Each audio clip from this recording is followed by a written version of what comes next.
Les femmes sont-elles responsables des disparités qui existent entre elles et les hommes dans les entreprises? Une étude montre que si elles sont moins bien payées ou moins souvent promues, c'est en réalité parce que de leur propre aveu, elles manqueraient d'ambition. Témoignage, décryptage avec Florence Griffon, Tatiana Daligo et Pascal Caron.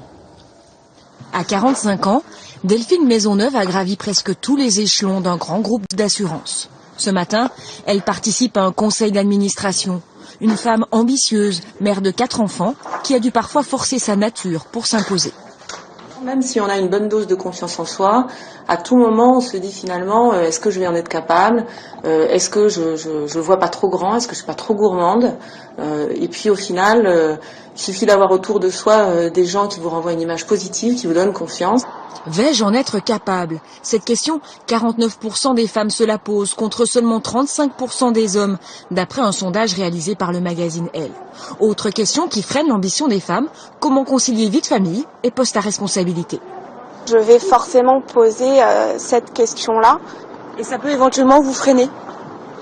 Pour le moment, oui, parce que mon bébé est trop petit. 6 jeunes femmes sur 10 anticipent un ralentissement de leur carrière en raison de leur vie de famille. Pour elles, les entreprises ne tiennent pas suffisamment compte de leurs contraintes.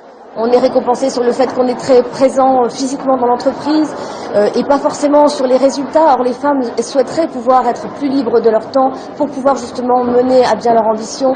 Mais les femmes elles-mêmes sont moins ambitieuses que les hommes. 55% assument leur ambition contre 64% pour les hommes. Vous avez plus le foyer et l'homme, au final, plus le travail.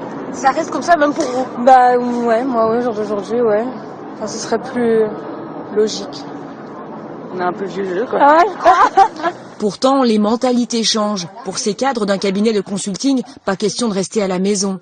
Mais elles concèdent avoir des progrès à faire pour s'affirmer. Je travaille depuis 15 ans maintenant. Je reconnais n'avoir jamais coincé la porte pour dire la promotion sur ce niveau, je la veux, elle est pour moi. Aujourd'hui, à poste égal, une femme gagne 25% de moins qu'un homme.